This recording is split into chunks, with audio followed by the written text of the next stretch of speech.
Mesdames, Messieurs, je suis devant le tribunal de grande instance de Paris. Voilà, donc dans le premier arrondissement de Paris.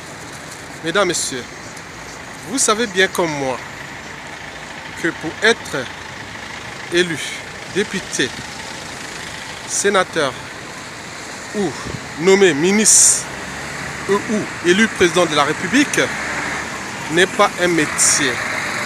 C'est une fonction qui doit être pour moi limitée dans le temps.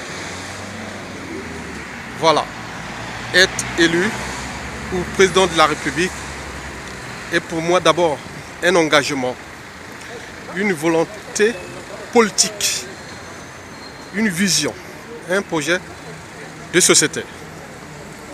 Voilà, donc je suis là, donc je me dirige vers le fameux quai des affaires, là où on traque, la police qui traque les plus grands criminels de France.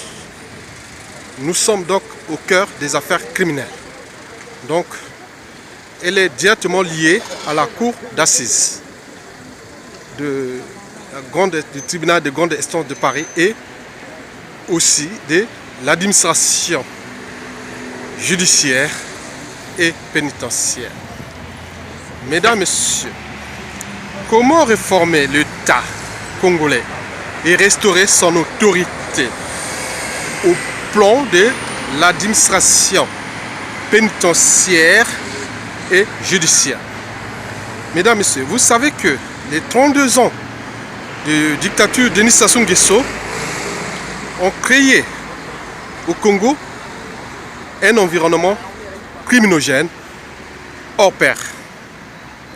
Le criminel, c'est le peuple. Le dictateur, ses dignitaires ne sont plus les criminels.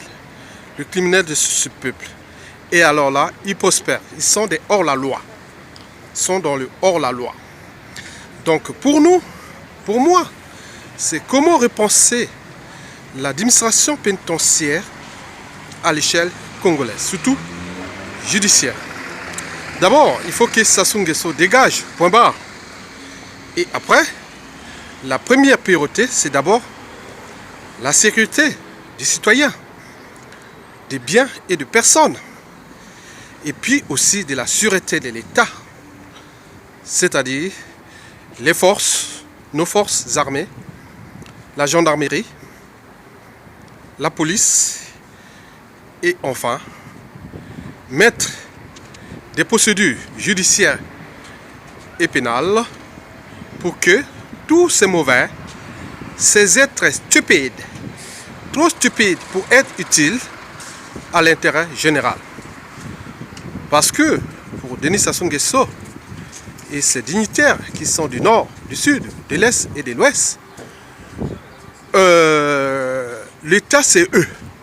L'autorité judiciaire c'est eux, alors qu'ils ne sont pas élus. Ils sont simplement nommés par le dictateur. Donc on est dans des circuits hors la loi. On n'est pas dans la société, la civilisation. On est plutôt dans le processus de décivilisation.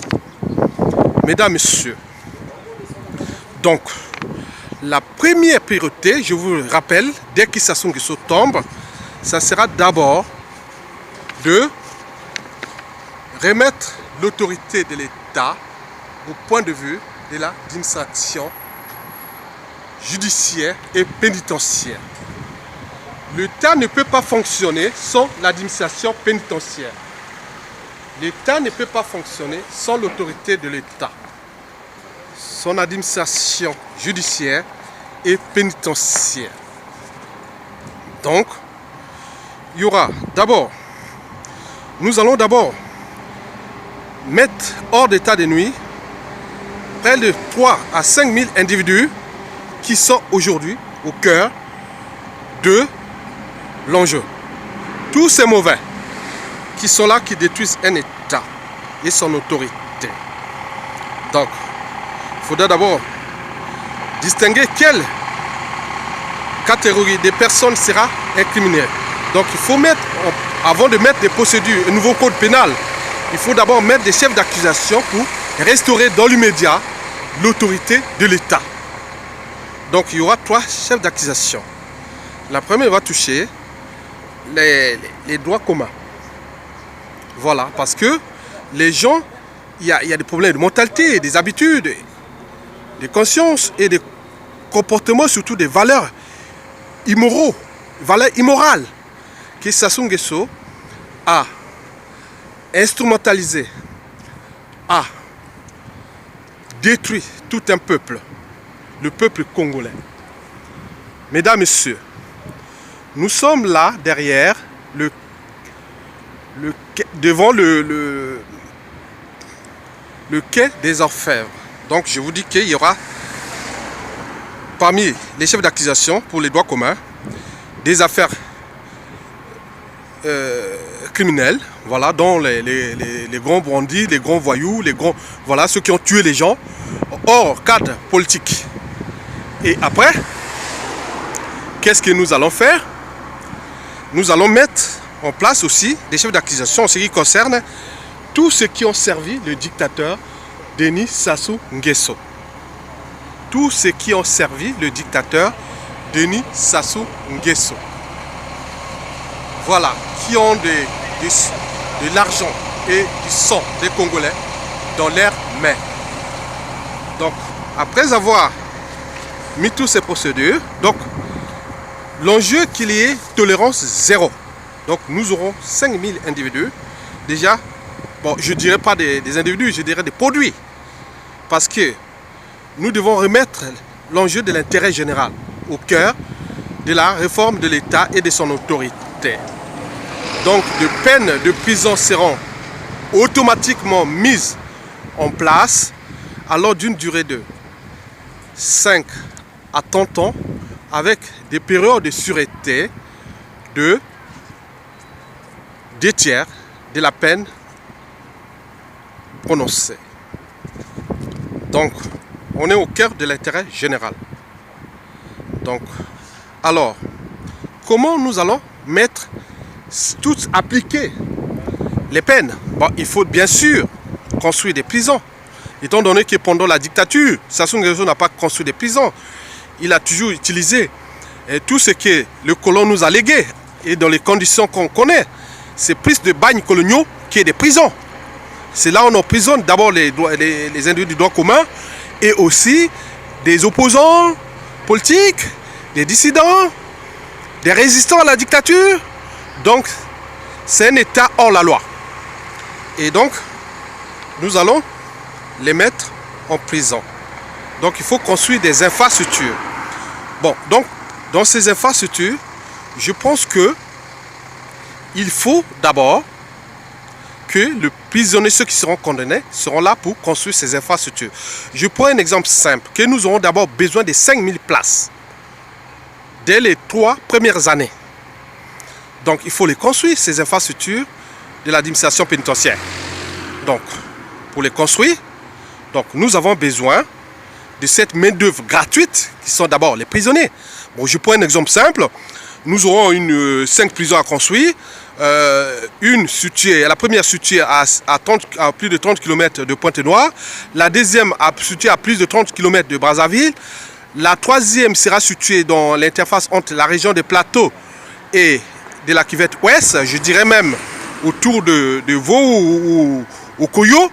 Voilà. La troisième sera conçue et la quatrième sera conçue autour de Makwa.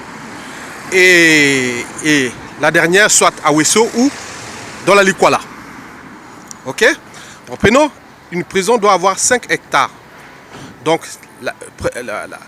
d'abord un mur de 10 mètres qui est construit sur les 5 hectares de terrain qu'on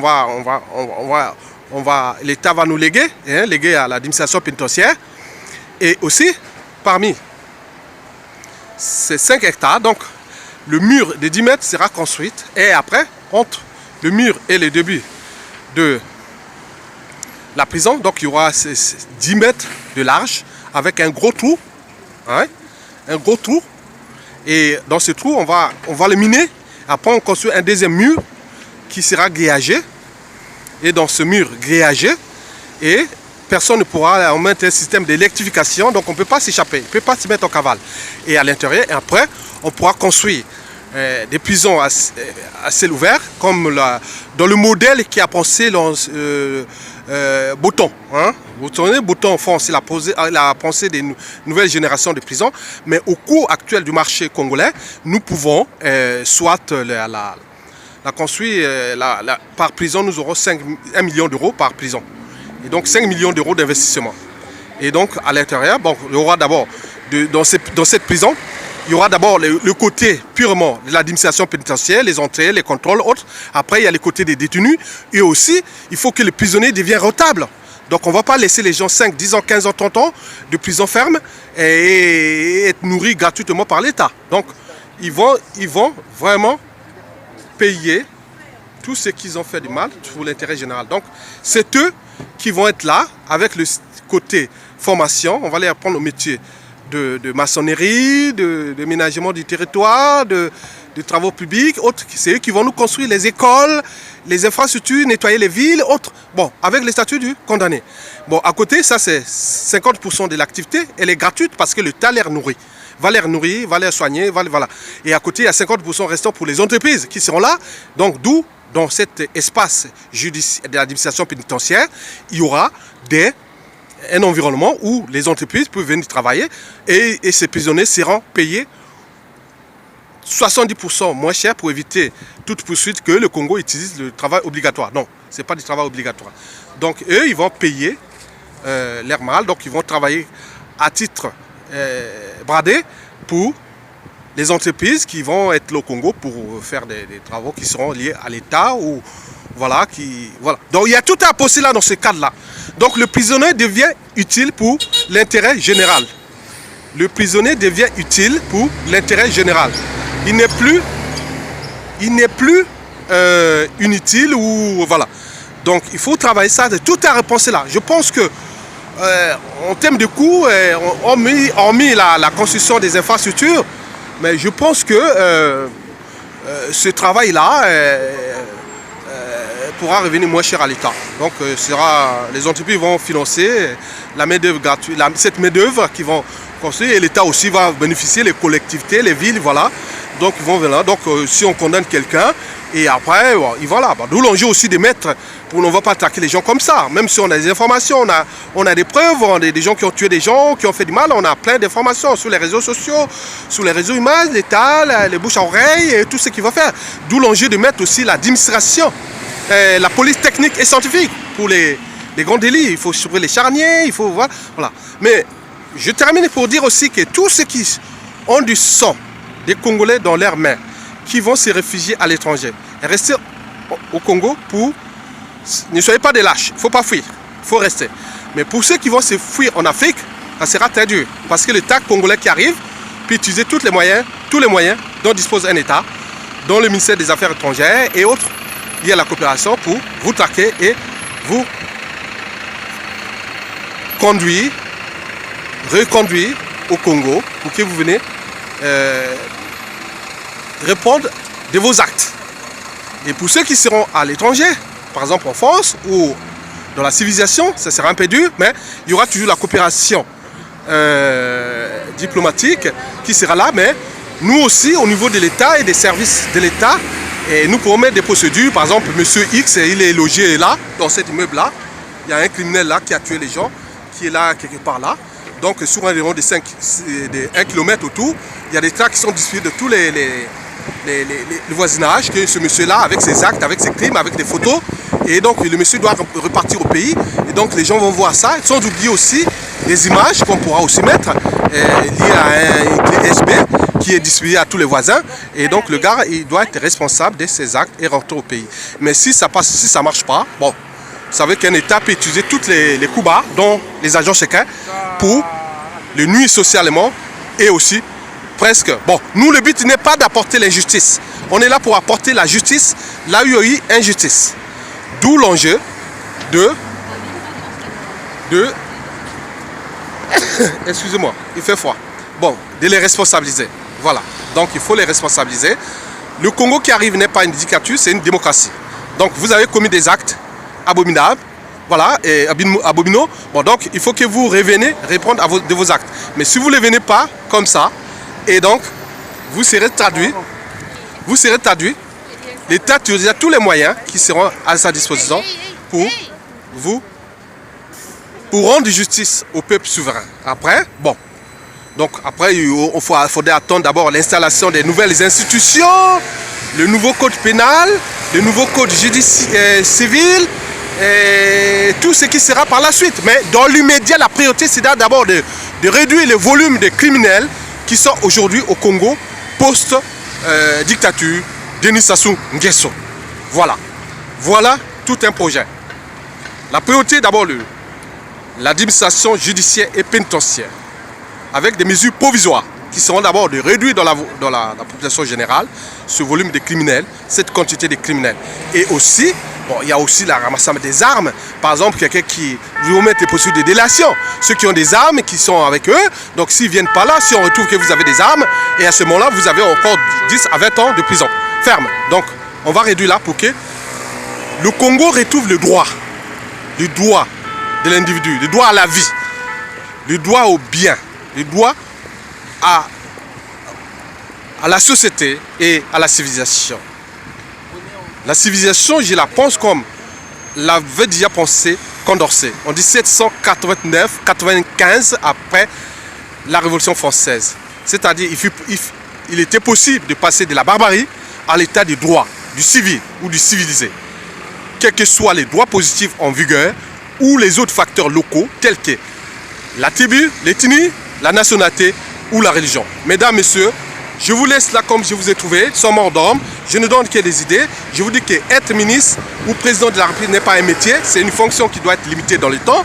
Et je vous dis aussi qu'il ne suffit pas d'être docteur, professeur ou autre en droit pour savoir appliquer le droit. Le droit, c'est un état d'esprit. Voilà, nous allons vers des pouvoirs judiciaires autogérés d'en bas vers le haut et non de haut vers le bas. Voilà, d'où l'enjeu de réformer. Voilà. Il ne suffit pas d'avoir des bagages judiciaires pour appliquer le droit. Sinon, ça se saurait. On n'aurait pas les perroquets du droit comme ils sont là dans le système Sassou Nguesso. Ici, dans la civilisation, le droit, c'est un état d'esprit. Un état d'esprit. Il y a des choses, il y a des principes, il y a des choses qu'on ne peut pas tolérer. Non, ce n'est pas possible. Voilà, les passe-droits, et délits d'initié, et toutes ces choses-là que vous connaissez du droit. Appliquer le droit et le strict droit. Nous sommes dans la signification du droit, purement le droit. Le droit, il y a les droits divins, mais il y a aussi les droits des humains. Même si au niveau du droit divin, les curés et autres ont trahi les valeurs morales, parce qu'aujourd'hui, avec tout ce qui se passe dans la société congolaise aussi, à l'échelle africaine et planétaire, et qu'on parle des religions autres, ils ne sont pas incapables d'appliquer les valeurs morales. Donc, les valeurs morales, ils ont trahi. Bien sûr, il faut continuer à les responsabiliser. La religion, il faut responsabiliser la religion. Le Congo n'est plus spirituel. Le Congo est plus religieux que spirituel. Les gens pensent qu'à des occupations médiocres, le matin, ils se réveillent pour aller à l'église ou à la mosquée. Non, il n'y a pas que ça. Nous aurons besoin aussi de... Voilà. Maintenant, après, il y a les droits des humains, c'est-à-dire la justice, l'administration pénitentiaire, le code civil, le code pénal, le code administratif, le code du travail et tous ces enjeux-là. Je ne suis pas juriste, mais je ne suis qu'un intellectuel, un citoyen qui a pour envie aussi d'appliquer le cycle droit, le droit de la vie à la vie, le droit à la société, le droit à la civilisation, le droit au pouvoir souverain. Voilà, parce qu'au Congo, le souverain, c'est maintenant l'éducateur et ses dignitaires, ses courtisans. Ce n'est plus le peuple. On est hors la civilisation. Non, nous devons restaurer la civilisation. Mesdames, messieurs, je vous laisse comme je vous trouvais, quelque part à Paris, dans l'île de la Cité, dans le premier arrondissement de Paris, sur les 20, que dispose Paris. Merci, que compte Paris. Merci, à bientôt et à très bientôt. Merci.